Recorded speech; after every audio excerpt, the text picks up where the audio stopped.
Hi Soul Tribe, it's Renee Asiri with InsideJobHealing.com coming to you with this week's Astro and Energy Collective Forecast. So it has been a little bit wonky astrologically for the last few days, and we're going to have to expect that for a few days more because we just had a lunar partial eclipse in a full moon in Taurus. So that is still affecting a lot of us. As you know, eclipse season is a time for shakeups, and usually they last about 6 months or so. So we're looking at the culmination of this in the next eclipse season, April 30th and May 15th. So these energies are going to be affecting us for the next few months. Of course, we usually feel full moons 3 days before and 3 days after, and then coupled with the eclipse energies. It is a time for harvest. It is a time for seeing what gets illuminated that we seeded in the new moon. So what's really interesting is with some of the astrology going on, not just with the eclipse, not just with the full moon, which we're still feeling. A lot of us are still very tired, very emotional. But more than that, because the moon is trining Pluto. Pluto is the planet of death and rebirth and deep transformation and psychology and the subconscious. So we are experiencing some revelations, some things that came to light that were illuminated over the last few days. So a lot of us collectively or individually have been faced with some hard truths that we didn't know about. So if that's you, hit me up, write in the comments or DM me, but just let me know if you found out something that shocked you or you weren't aware of or received some sort of revelation or insight that was surprising.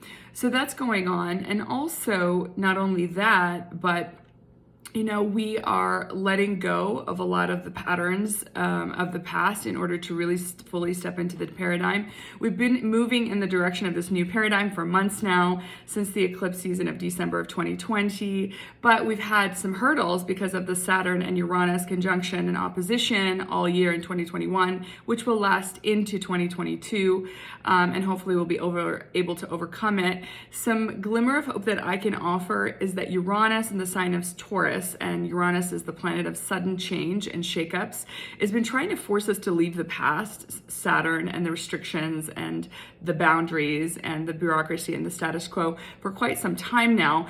But I don't know if you know this, but Uranus went retrograde in August of 2020. And it's not going to station to go direct until January 13th of 2021. So I'm really hopeful that by January, mid-January, that we're going to be able to feel some momentum moving forward. We've already had 4 planets move in the direction of going direct, stationing direct. But again, as you know, that takes some time. So 4 planets in October, so that's really exciting that we're starting to have that forward momentum. We're having Uranus go direct January 13th, so that's exciting.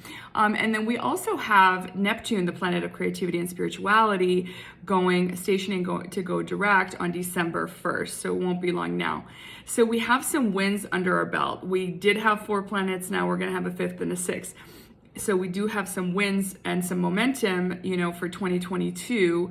And certainly with the nodes, the north and south nodes moving from Gemini and Sagittarius into Taurus and Scorpio is going to also kind of propel us forward in January. So there's a lot of exciting things happening in January 2022. However, I have been talking about something that's not so nice, which is Venus getting ready to go retrograde. Venus is in Capricorn.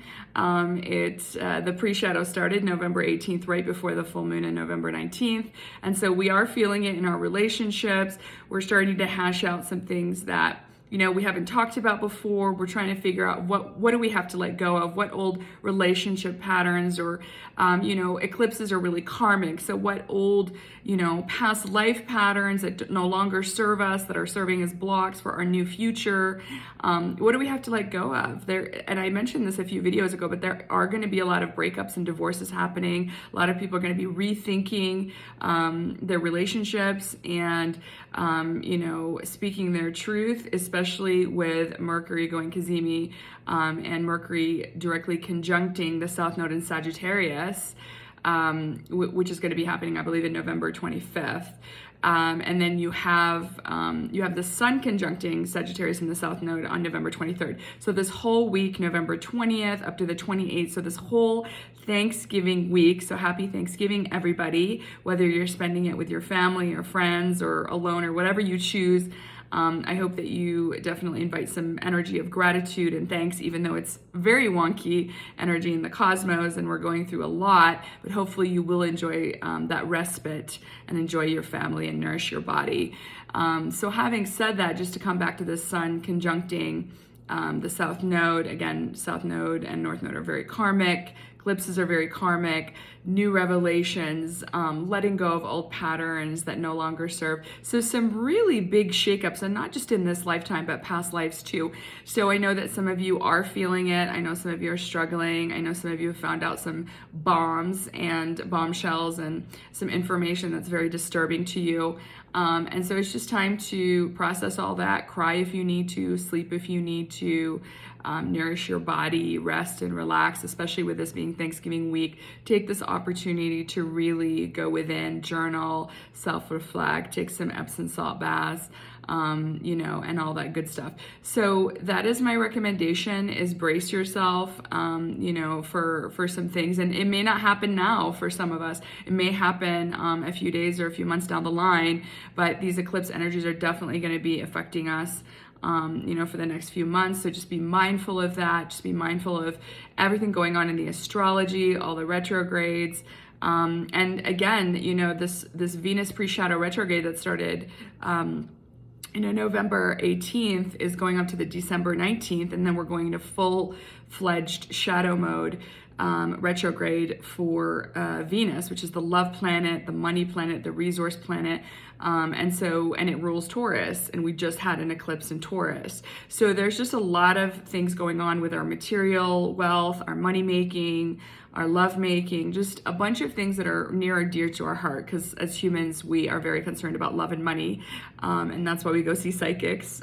So those areas are going to get hit hard. And with this holiday season, like I said, you may be making more practical gifts, making them or buying them instead of luxurious things, because Venus is in retrograde.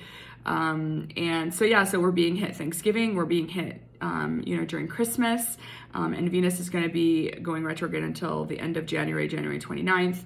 And then after that, it goes into post shadow until early March. So for those of you that are single, it may not necessarily be a good idea to start a relationship, between December and January, and maybe wait till the spring, because whatever you do start may not work out, because you might not see the person clearly.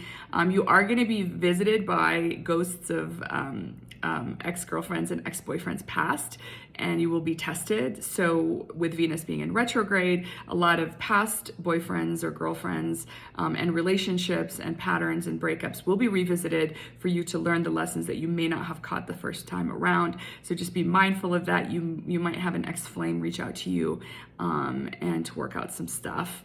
So just be prepared for that, and know that if things have changed and you feel like taking them back, that's your decision, but it may or may not work out with Venus being in retrograde. So that is it for me, guys. Renee Asiri with InsideJobHealing.com. Thank you so much. Please share, follow, and like. Love you guys.